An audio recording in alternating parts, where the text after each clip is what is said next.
Agresión, distanciamiento, corrupción, drogadicción, violación de derechos humanos, discriminación, polarización, violencia intrafamiliar, feminicidios, vulneración de la integridad de los niños. ¿Qué está pasando con la salud mental de los colombianos? Una campaña investigativa del CIA. Señores, ¿qué está pasando con la salud mental de los colombianos? Siempre nos lo preguntamos en el Sistema Informativo Auténtica, Radio Auténtica 540M, Bogotá, Radio Mundial 1370M, Sistema Informativo Auténtica. Y hacíamos un resumen, profesor José Luis, de lo que sucedió este fin de semana, desde el pasado viernes. Relatábamos el hecho de esta familia en Bogotá, el progenitor que acaba con su familia, hasta con la mascota, Dios santo. Un hombre en el municipio de Soacha, ayer hablaba con el alcalde Julián Sánchez Perico en las horas de la noche, y me decía Julián, no, Carlos, es que estamos mal, mal es mal. Y me pregunto porque hay una mujer que ha sido batalladora desde el Congreso de la República, haciendo foros, adelantando foros, confrontando a las autoridades de nuestro país frente a lo que es la salud mental de los colombianos. Salen muchas conclusiones, se conocen en esos foros unas situaciones definitivamente aterradoras de cifras y de situaciones vividas por la sociedad. Por eso hemos invitado a esta hora de la mañana a la representante Olga Lucía Velázquez. Representante, muy buenos días, bienvenida a la cadena radial auténtica de Colombia, un abrazo de bendición en esta mañana. Muy buenos días, Carlos, muy buenos días a todo el equipo de trabajo del CIA Radio y a todos los oyentes. Bueno, representante, quisiera recibirla, tenemos muchos temas y es para nosotros usted una consultora impresionante, tenemos reforma pensional, tenemos, todo lo que se ha venido dando en avances desde el Congreso de la República, pero tengo que iniciar preguntándole por la salud mental porque este fin de semana ha sido doloroso para los bogotanos, es doloroso el día de hoy para los bogotanos, para los cundinamarqueses, y tengo que preguntarle a propósito de la salud mental, ¿en qué anda la salud mental de los colombianos al día de hoy, representante? Pues muy mal, muy mal. Yo creo que los trastornos mentales son la nueva pandemia en nuestro país y en el mundo en general, Carlos. Pero en nuestro país tenemos que hacer conciencia que el COVID dejó claramente, según las cifras del ministerio, cerca de 142,000 muertos.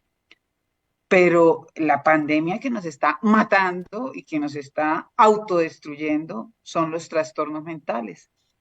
Es de manera asombrosa cómo se ha incrementado las tasas de intento de suicidio. Yo hice un análisis, Carlos, en el último foro que hicimos, porque hicimos un foro la semana pasada, el jueves, el Foro Nacional de Salud Mental, la Comisión Accidental de Salud Mental de Cámara y la Comisión Accidental de Salud Mental de Senado, nos unimos.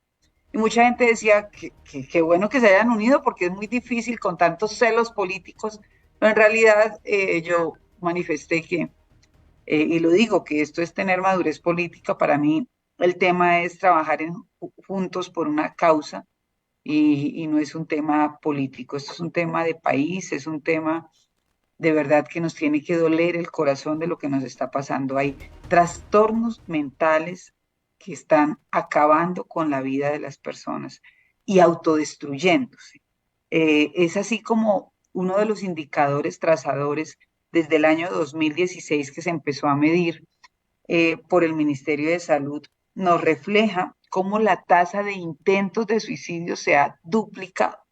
En el año 2016 la tasa de intentos de suicidio fue de 37.7 por cada 100,000 habitantes.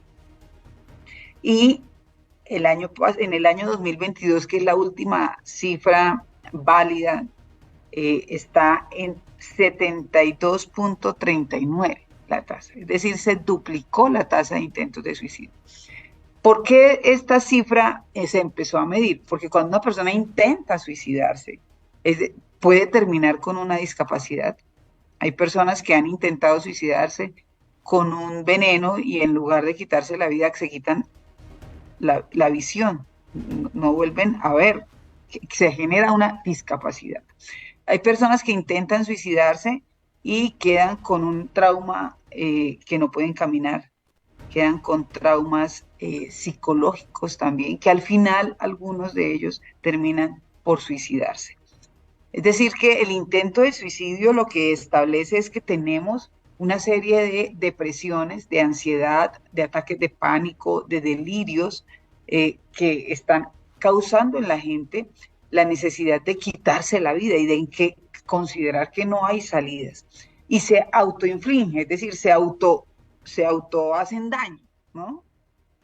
Y, y esto entonces genera en realidad problemas a futuro y problemas en una persona, pero también en una familia. Cuando hay una persona que sufre depresión en una familia, la familia en general empieza a tener dificultades de convivencia, de relacionamiento. Por tanto, claramente nos tiene que preocupar. Y cuando empezamos a ver estas tasas, yo hice un estudio donde identificamos desde el 2016 cuáles eran los departamentos que estaban por encima de esa tasa nacional. Identificamos, y voy a mencionar rápidamente los del 2016, identificamos departamentos como Putumayo, Caldas, Huila, Quindío, Vaupés, Arauca, Tolima, Casanare, Nariño, Caquetá, Antioquia, Risaralda, Boyacá, Cesar, Guaviare y Meta. En el 2016 estaban por encima de la media nacional. Y muchos de ellos se repiten en el 2017 y en el 2022 se vuelve a sacar esta tasa, este ranking por encima de la tasa, y sacamos el ranking de los 12 territorios que desde el 2016 presentan tasas de intento de suicidio por encima de la media. Y ese ranking de los 12 nos da que Risaralda empezó siendo el número 12 en el 2016, para pasar luego en el 2017 al 11, luego al quinto, luego al primero, al segundo, y terminó siendo Risaralda el top 1 del ranking de los 12 departamentos que más tasa de intentos de homicidio tiene. Entonces está Risaralda de primero, Caldas segundo, Putumayo tercero, Quindío, Nariño, Vaupés, Tolima, Boyacá, Amazonas, Cali, Antioquia, Huila, Meta, Barranquilla y Bogotá. Ese es el ranking de los 12 departamentos y 3 municipios, Cali, Barranquilla y Bogotá, que tienen la tasa de intentos de homicidio por encima de la tasa nacional. Cuando empezamos a mirar qué está pasando aquí, vemos que Caldas, Quindío y Risaralda, el eje cafetero, ha mantenido desde el 2016 hasta ahora la mayor tasa de incidencia de intentos de homicidio por encima de la media nacional. Como si no se hiciera nada. Cuando le preguntamos, porque nosotros hicimos una solicitud a cada uno de los alcaldes, a los 1.104 alcaldes y alcaldesas del país, ¿qué están haciendo en materia de salud mental? Algunos nos dicen estamos haciendo X o Y programa, pero lo que evidencian las cifras es que siguen estando por encima de la tasa nacional. A propósito, Hay un doctora caso, Olga, sí. Perdone que le interrumpa ahí porque me da usted pie para ese tema. Estuvimos acompañando, por ejemplo, al alcalde Carlos Fernando Galán en Ciudad Bolívar en el lanzamiento del bicicorredor Bogotá Región, y un compañero nuestro del sistema informativo, José Vicente Campos, el visionario, le hacía ese interrogante porque la pregunta que le nace a uno, y usted lo plantea de esa manera, ¿hay verdaderas políticas públicas de salud mental en las administraciones, sea municipal, sea departamental, sea nacional? Porque uno pensaría, ¿dónde están esas políticas? ¿Dónde está la efectividad? Porque uno dice los foros y vemos en la entrega, el sacrificio que se adelanta usted para convocar autoridades precisamente frente a este tema tan delicado. Pero ¿qué pasa con las políticas públicas de las administraciones municipales, departamentales y nacionales? Sería el interrogante ahí como atravesándomele un poquito, doctora Olga. No, es completamente cierto. Por eso le preguntamos y enviamos 1.104 cartas a los 1.104 municipios. Algunos nos respondieron, otros no. Y nos dijeron algunos, mire, este es el programa que estamos realizando. El Huila, por ejemplo, que quiero, así como hay casos dramáticos como Risaralda, que a pesar de que nos mencionan que hay programas de salud mental, no modificó su ascendencia y es hoy el top 1 en el ranking de los 12 departamentos que están por encima de la media de la tasa nacional de intentos de suicidio. También hay otro como el Huila. El Huila empezó siendo en el 2016 el tercer departamento con mayor tasa de intento de suicidio. Luego pasó a ser el cuarto, luego pasó a ser el quinto, el sexto, el séptimo, y hoy ocupa el puesto 12. Es decir y entonces empezamos a preguntar qué pasó en el Huila. Uno de los programas que implementó el Huila se llama No te madures, biche. No te madures, biche. Y empezaron a trabajar con la familia y a trabajar con los adolescentes desde las instituciones educativas. Es decir, todas las instituciones educativas tenían este programa de prevención. Y vemos cómo efectivamente empieza a disminuir esa tasa de intentos de suicidios. ¿Esto qué significa? Que efectivamente, cuando existen programas que están desde el ámbito escolar, que cobijan el ámbito familiar y donde se crean oportunidades para los jóvenes, pero además la familia se empieza a acompañar, los resultados son completamente efectivos. O sea, aquí no son cursitos, no son charlas normales, sino que efectivamente hay un programa que genera impactos positivos en el individuo y en su familia y, por supuesto, en el territorio. Esto significa que los programas preventivos sí funcionan. ¿Qué es lo que pasa? Que hay que hacer una evaluación de dónde están funcionando, dónde no están funcionando y empezar a aprender de estas prácticas exitosas en los diferentes territorios. Esto para mencionar el intento de suicidio. Y cuando empieza uno a mirar qué está pasando en otros lugares, entonces dice uno, bueno, ¿qué pasa con Vaupés Amazonas? Carlos, quiero contarle que el Vaupés y el Amazonas tuvo 0 muertes por COVID. 0 muertes, pero sí tiene muertes por suicidios y sí tiene una tasa de intento de suicidio por encima de la tasa nacional. Esto me da mayor razón de que efectivamente los trastornos mentales son la nueva pandemia en nuestro país. Donde no hubo COVID, donde no hubo ningún fallecido por COVID, hoy hay fallecidos por trastornos mentales. Entonces, sí, efectivamente, esta es la nueva pandemia. Esta es una pandemia que tenemos que empezar a atender. En el último foro, la persona que fue del Ministerio de Salud decía, sí, pero es que el Amazonas, pero es que el Vaupés, uno, 2 o 3 casos, como si eso no fueran vidas. Aquí un caso es una vida perdida. Y si es de jóvenes, pues es una vida perdida de manera lamentable, porque significa que no hay oportunidades. Y si es, en el caso de lo que pasó el fin de semana, si es un padre de familia que no solamente se quita la vida él, sino la vida a su esposa, a sus hijos, a su mascota, es como querer desaparecer con toda su descendencia de la tierra. Es decir, aquí no hay nada más que hacer, me voy y me voy con toda mi familia. Eso en realidad es completamente lamentable porque no solamente se quitó él la oportunidad de salir adelante y de encontrar salidas, sino le quitó la oportunidad a su familia de encontrar salidas, así sea, porque ¿cuáles son los 3 casos? ¿Cuáles son qué es lo que está llevando a esta situación? Y en primera medida son la violencia intrafamiliar, las relaciones pésimas que se tienen con los ex esposos, con las exparejas. Ese es el primero, la violencia intrafamiliar. La segunda causa es el problema económico. Entonces, las deudas agobian y asfixian. Entonces uno dice, bueno, pero ¿cómo no hay capacidad ni análisis financiero de las familias para saber hasta dónde me endeudo?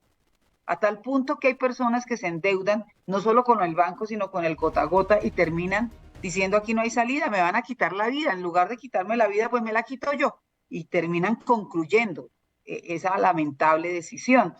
Las deudas. Además de las deudas, el desempleo. Entonces, los jóvenes se gradúan, estudian, la mamá hipoteca su casa en el ICETEX, hace todo un esfuerzo, salen y no consiguen empleo.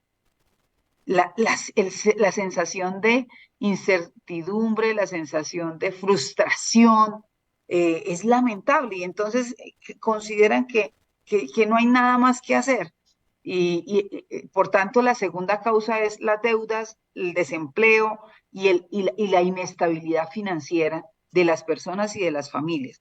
Y la tercera causa es la discriminación. Discriminación por orientación sexual, discriminación por estrato socioeconómico, Carlos, y es que hay discriminación cuando usted del estrato 1, del estrato 4, 6, le dicen, usted es mucho estrato 1, como diciéndole, usted no es nada, ¿no? Una ofensa se ha vuelto también el tema del estrato socioeconómico, razón por la cual uno de los elementos que le voy a solicitar esta semana a Planeación Nacional es, tenemos que encontrar otra forma de medir la pobreza, tenemos que encontrar otra forma que no sea ese estigma que está generando el estrato socioeconómico en las personas. Y eso es una de las discriminaciones, la orientación sexual, el estrato socioeconómico, el nivel educativo, la etnia. El color, sí. Si es indígena, si es afro. Y hay muchas más causas, pero estas tres, la violencia intrafamiliar de la pareja, de la expareja, el desempleo, las deudas, la situación financiera y la discriminación tanto de orientación sexual como de estrato socioeconómico, como de etnia, están generando la mayor cantidad de intentos de suicidio y de suicidios en nuestro país. Entonces, pues eso es trágico. Claro.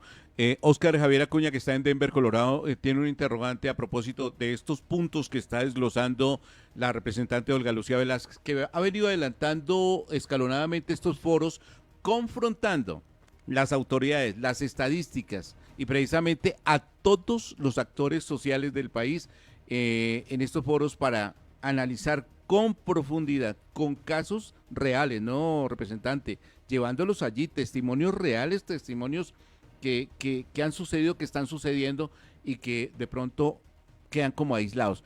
Óscar, en Denver, Colorado, usted tiene interrogante para la representante Olga Lucía Velázquez cuando hablamos de la salud mental de los colombianos, Óscar.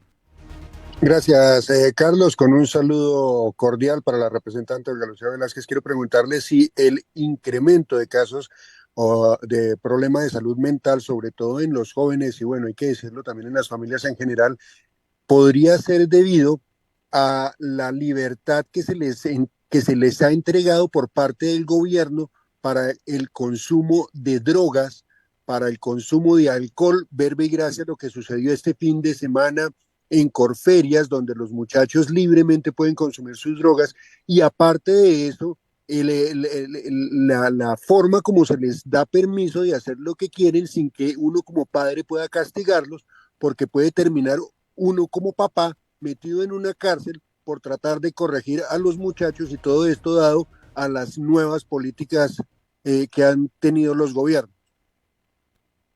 Bueno, usted está en un punto de reflexión que lo hemos venido tratando con diferentes expertos, y es que la ley 1098, la ley de infancia, la ley 1098 del 2006, la ley de infancia y adolescencia, estableció derechos y fomentó derechos para niños, niñas y adolescentes, ley en la cual yo también estuve participando en su creación cuando estaba en el distrito.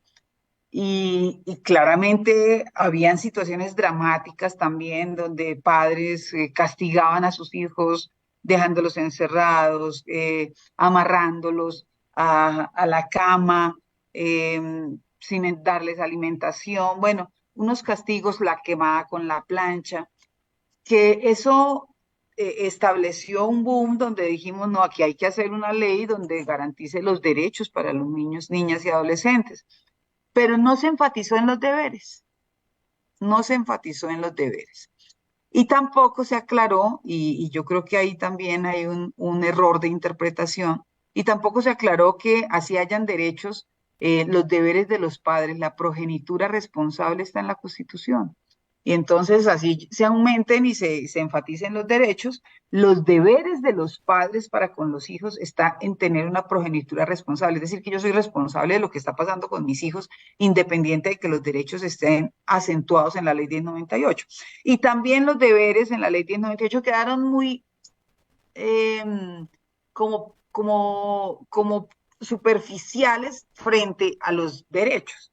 Entonces, una de las grandes reflexiones que hoy debemos hacernos como sociedad es qué impacto ha generado esta ley 1098 en relación con la familia. O sea, ¿será que se ha perdido esa identidad de familia? Porque yo, si ya grito, si ya claramente puedo usar otra forma que no sea gritar, pero si yo establezco los puntos claros, le exijo a mi hijo, a mi hija, inmediatamente mi hija me dice, la va a demandar ante la comisaría porque usted me está maltratando. Y resulta que no necesariamente sea maltrato, lo que estoy es corrigiendo una acción, lo que estoy es sugiriendo, lo que estoy es ejerciendo mi actividad y mi labor y mi responsabilidad como padre. Entonces, ¿hasta dónde esas nuevas relaciones, ese nuevo relacionamiento está afectando en la salud mental de los jóvenes y también está afectando en la salud mental de los adultos? Porque recordemos que también esa presión que se tiene por parte de los padres para poder satisfacer las necesidades de los hijos, terminan endeudándolos a tal punto que, que se pierde la cordura. Entonces, claramente usted da en un punto neurálgico, y es que hay una nueva estructura social, es que hay un nuevo relacionamiento social, es que hay una influencia de manera directa, no solamente de los derechos, sino también de las redes sociales.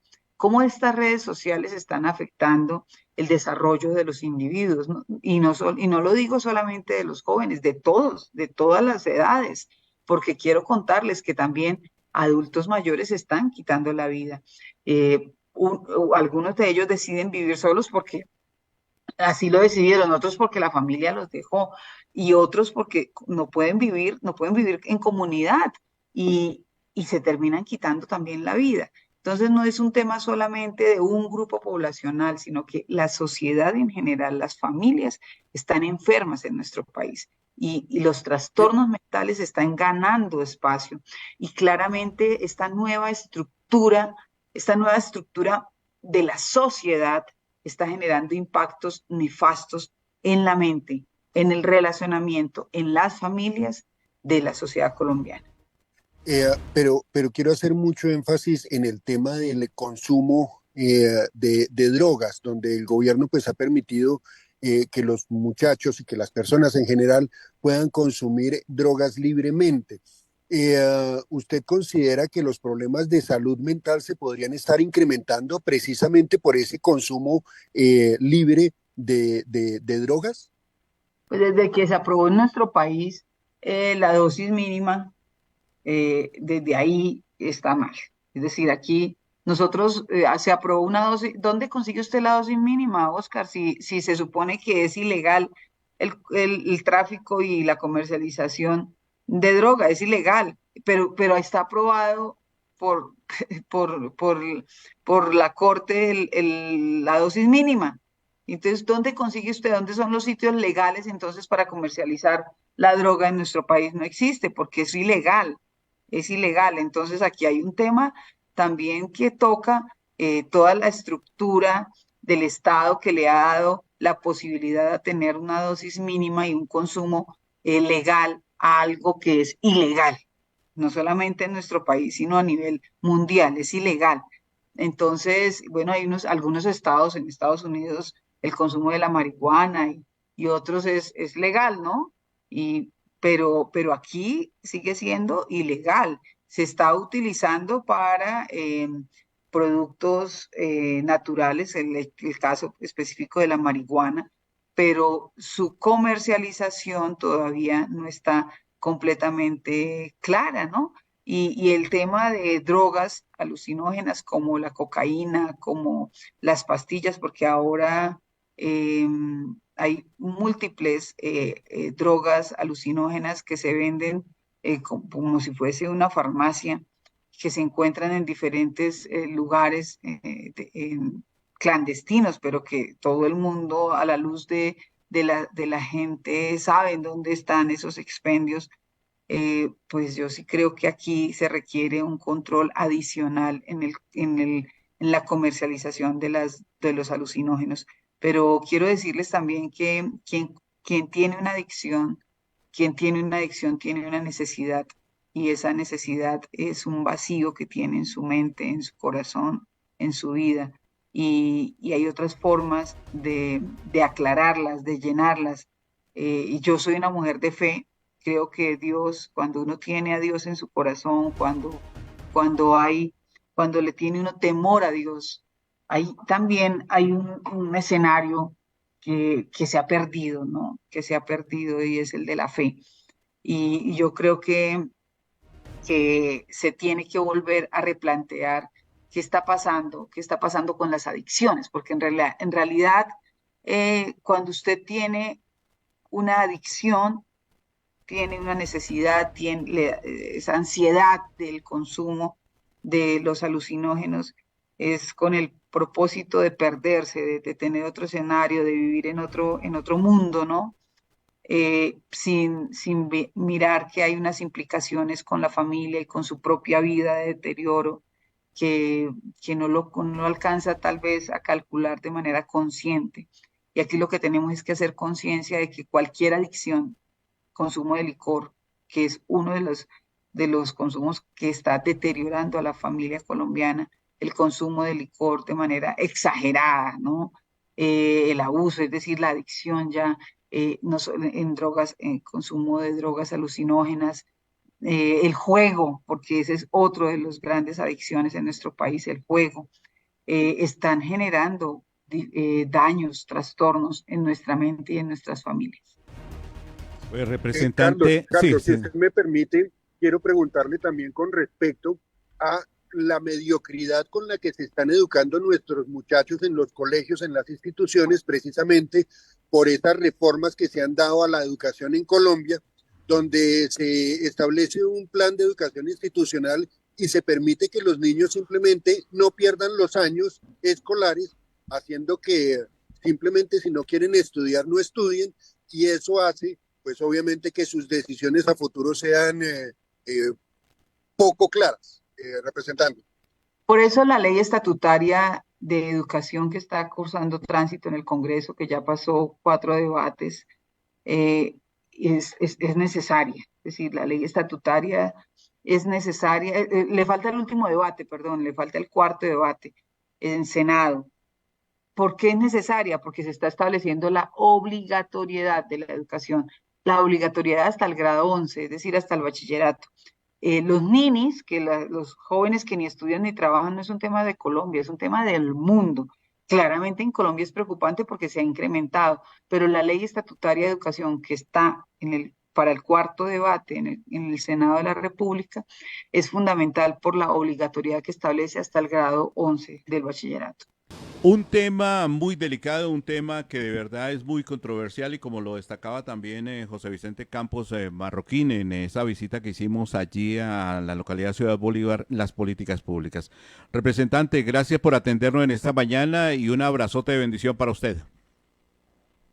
Muchísimas gracias, Carlos. Muchísimas gracias a todo el equipo de trabajo y a todos los oyentes. Y recordemos siempre que nuestra salud mental está en nuestras manos, en la posibilidad de pedir ayuda si lo necesitamos, que no nos dé pena, que no nos dé vergüenza pedir ayuda, que tampoco nos dé pena decir tengo un familiar, una persona cercana que necesita ayuda, que quiere ir al psicólogo. Busquemos las alternativas, siempre hay una salida, y también busquemos la posibilidad de creer en algo, de creer en alguien. Yo creo en Dios.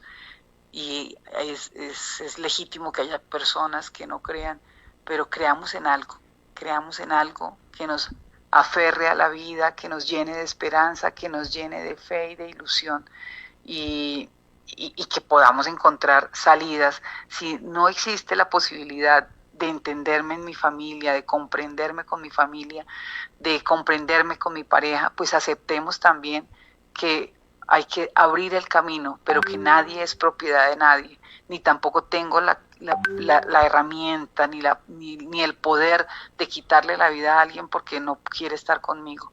Tenemos que empezar a hacer conciencia de esa libertad y también invitarlos a creer, invitarlos a pedir ayuda, invitarlos a que seamos conscientes que tenemos una pandemia en nuestra sociedad y son los trastornos mentales. Claro. Un abrazo fraterno, Representante, solidario.